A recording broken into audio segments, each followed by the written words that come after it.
Cette vidéo a pour sujet la trigonométrie dans les triangles rectangles. Je t'y montre la résolution de deux exercices.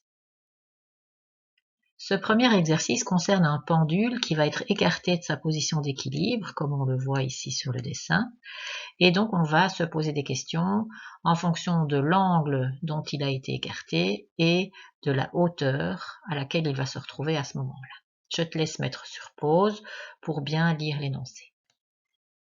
Alors, dans la première partie de l'énoncé de l'exercice, on nous dit que on va l'écarter d'un angle de 30 degrés et ce qu'on veut savoir, c'est à quelle hauteur il se trouve, de combien il s'est élevé plutôt par rapport à sa position d'équilibre. Alors, on va refaire un dessin. Oh la main, hein, ça doit pas être super précis. Voilà mon fil avec chaque fois la bille au bout.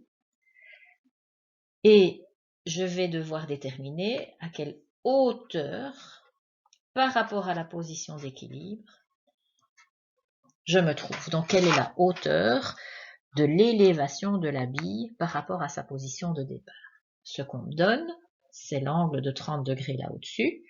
Et on me donne aussi la longueur du fil, 1 mètre, c'est-à-dire 100 cm. Mais le fil, on le retrouve aussi ici, c'est le même fil. Ça aussi, ça mesure 100 cm.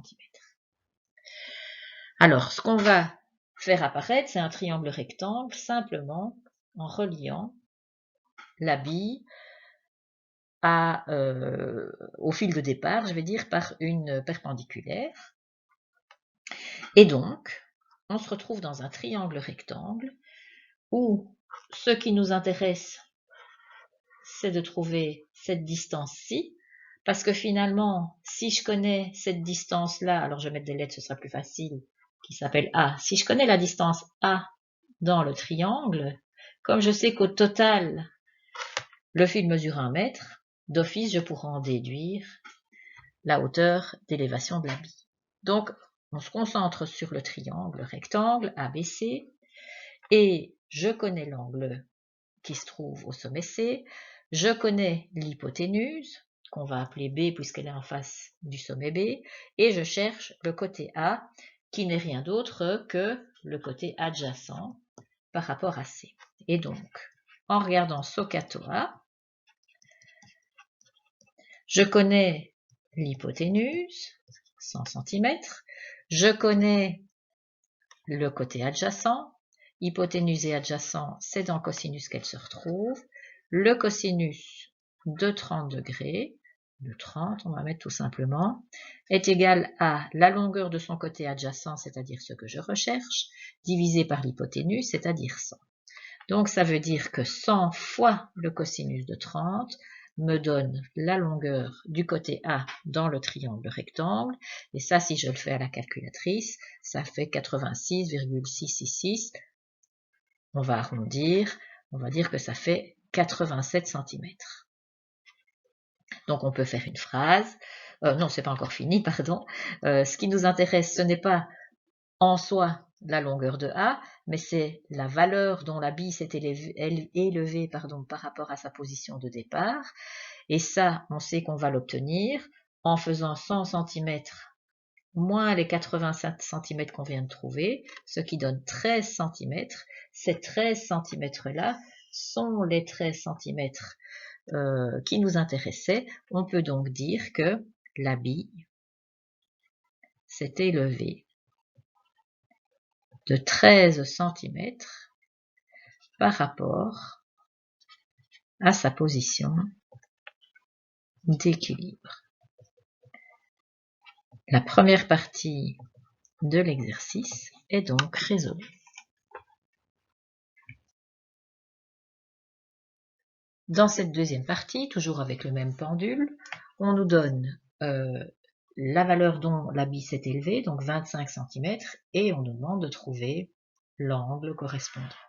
Donc je refais ma bille, plus ou moins, hein, aux deux moments.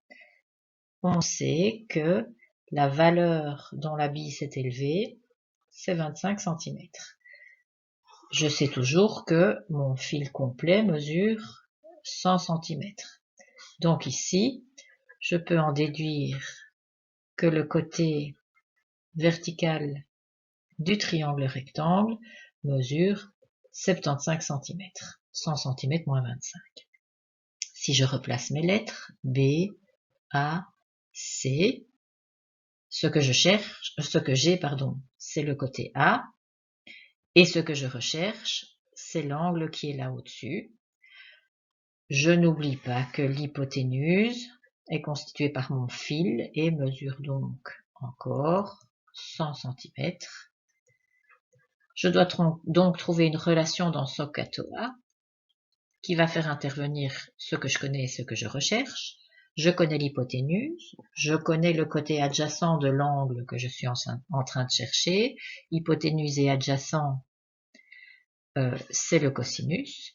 Le cosinus de l'angle que je recherche est égal au côté adjacent divisé par l'hypoténuse, 75 sur 100. L'angle que je recherche, je l'obtiens donc en me débarrassant de cosinus du côté gauche. Pour ça, je dois faire l'opération contraire, arc cosinus. Arc cosinus de 75 sur 100, ça me donne 41,41, etc. Donc, si on arrondit, ça fait 41 degrés. L'amplitude de l'angle est donc de 41 degrés. Et cette partie est terminée. Dans ce deuxième exercice, on cherche à trouver la hauteur d'une tour. Pour ça, on dispose d'un théodolite, donc c'est un appareil qui permet de mesurer les angles. Je te laisse mettre sur pause pour lire l'énoncé à ton aise. Alors voilà, le théodolite est à 1,5 m au-dessus du sol. En fait, il n'est pas directement à hauteur du sol. Et donc, ce 1,5 m au niveau du dessin, il est ici. Ce qu'on nous demande de trouver, c'est la hauteur de la tour. Donc si je redessine un petit peu la situation en mettant un peu moins de choses sur le dessin, j'ai mon triangle rectangle avec ici un angle de 41,15 degrés. Je mets mes lettres. Je vais l'appeler A ce côté-ci comme on a l'habitude. Je remets le sol qui se retrouve à 1,5 m de mon triangle, 1,5 m plus bas. J'ai donc 1,5 m ici aussi, et ma tour dont on cherche la hauteur, eh bien, elle part du sol jusqu'à la hauteur du point C. Donc, si je me concentre sur le triangle rectangle, si je parviens à connaître le côté A, en rajoutant 1,5 m à la valeur de A, j'obtiendrai la hauteur de la tour. Je me concentre donc sur le triangle rectangle ABC. Qu'est-ce que je connais? Je connais en plus la distance qui sépare la tour de, le pied de la tour il est là, hein, et le théodolite, donc 80 mètres, et ce 80 mètres, ce n'est rien d'autre que le côté C. Par rapport à l'angle de 40,15 degrés, le côté que je recherche, c'est le côté opposé. Et le côté C, que je connais, c'est le côté adjacent. Donc, si je me rappelle SOHCAHTOA, celui qui fait intervenir l'opposé et l'adjacent, c'est le tangente.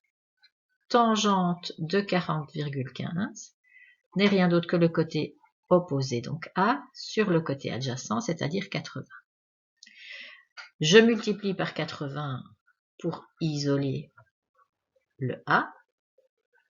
Sur ma calculatrice, je fais ce calcul et ça me donne 67,485, etc.